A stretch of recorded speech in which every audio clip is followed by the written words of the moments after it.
Outpost is a new war drama that was directed by Rod Lurie. It was scheduled to come out at the Southwest Film Festival earlier this year, but it got canceled and then it got delayed and then it got pushed to July, so it's out on VOD now. The film stars Scott Eastwood, Orlando Bloom, and Caleb Landry Jones. Hell, even Mel Gibson's kid is in this movie, I think. It's based on a true story and it depicts the real-life Battle of Kamdesh that took place in 2009 during the War of Afghanistan. There's an entire platoon or squad of soldiers that is stationed to this outpost in Afghanistan, 14 miles from the Pakistan border. This outpost is called Keating, I think, and initially their job there is to try to help the locals with developmental projects. And unfortunately, where they're positioned at this base is a very tenuous position because they're surrounded on three sides by these steep-ass mountains. That makes them a daily target for Taliban in the area, and one day after they're trying to pack up the camp, they're descended upon by about 300 to 400 Taliban insurgents. The movie is essentially about 53 soldiers stationed at this base who have to fight off an insurmountable attack against insurmountable odds and find a way to hold off these 300 to 400 insurgents so that they can escape and make their way back home. This is one of those films where the director of the film is kind of the star of the movie, even though there are other people that are great in the movie. I feel like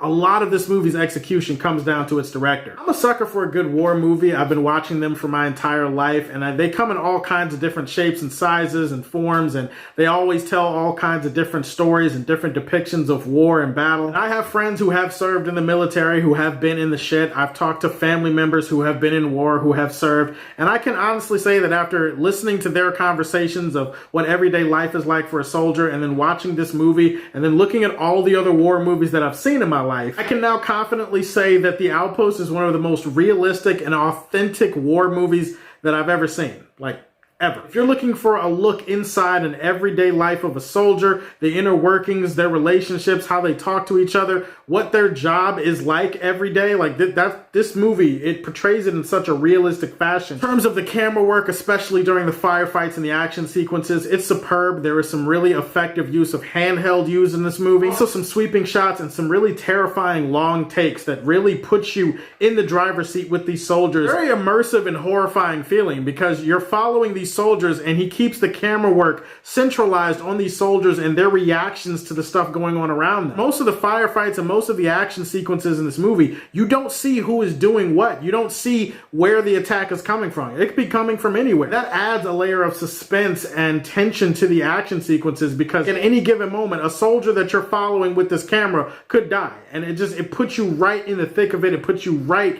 in these soldiers' boots and shows you what they're dealing with on a minute-by-minute basis as they're trying to survive this attack. So in terms of direction, in terms of how he's able to balance the tone between character and everyday camaraderie and clarity with these soldiers, also with the intensity and the terrifying realization of these soldiers in this terrible situation as they're trying to survive. As far as threading the needle between those two extremes, I think this director did an outstanding job balancing tone, portraying it in such a realistic and authentic way. Like, again, if you've served and you've been in the military or you've been in battles, you've been in wars, maybe you could comment below and you could tell me that I'm wrong and maybe this movie is not as realistic, but from what I've heard and what I've seen, it's a very authentic looking movie. You also have to single out the performances here. They're all really good. Orlando Bloom is one of those actors that people only seem to recognize him as Legolas from Lord of the Rings, but keep in mind, this guy can act, okay? Yeah, and Will Turner from Pirates of the Caribbean. I didn't forget about that shit. People know him as that too. Orlando Bloom is really, really good in this movie, as is Scott Eastwood, who, I'm gonna be honest, I've never been a huge fan of Scott Eastwood. I'm a fan of his dad though. Love Clint Eastwood. Yeah, that guy is awesome in pretty much anything that he's in. Scott, he's kind of, yeah, most of his movies, I just find myself kind of underwhelmed by Scott Eastwood. Like, he's just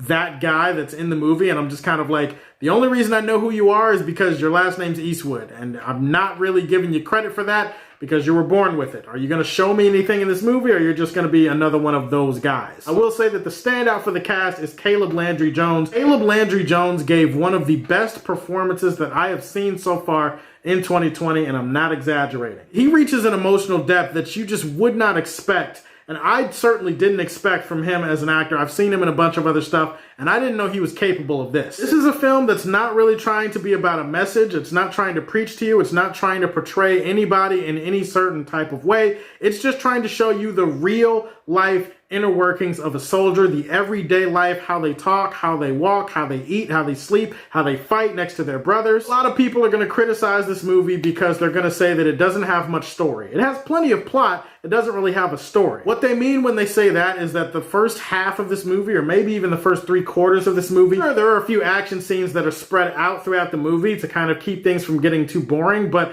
at the end of the day, you're pretty much just watching these soldiers, and you're watching them interact with each other and talk to each other and cuss at each other and talk to each other some more, and it's just, for some people, that's not going to be that interesting. So I totally get the criticism that the first half of this movie-ish is not really that captivating because you're just following soldiers, and it's just really realistic, and you're just supposed to be in it with them. I think a more easy criticism for this movie is that they sometimes spread themselves a little bit too thin with their characters. Sometimes there are characters, and they pop up, and there's so many of them that they introduce at once, and they have their names on the screen, and it's just kind of hard to keep track of everybody, and some characters are going to get development, and some characters aren't. The Outpost was a very exciting, extremely well-directed and well-acted war drama. It's one of the realest war movies I've ever seen. I highly recommend this one. The Outpost is one of the realest war movies I've ever seen, and it belongs in the highest shelf on this channel with Superman Prime. Those are my thoughts on The Outpost, so tell me, have you seen it? What did you think about it? What is your favorite war movie of all time? Put that in the comment section down below. Please like and subscribe to the Superfan Show, and as always, if you like what you see, tell me how you feel, and stay tuned to hear more from the Man of Steel. Peace.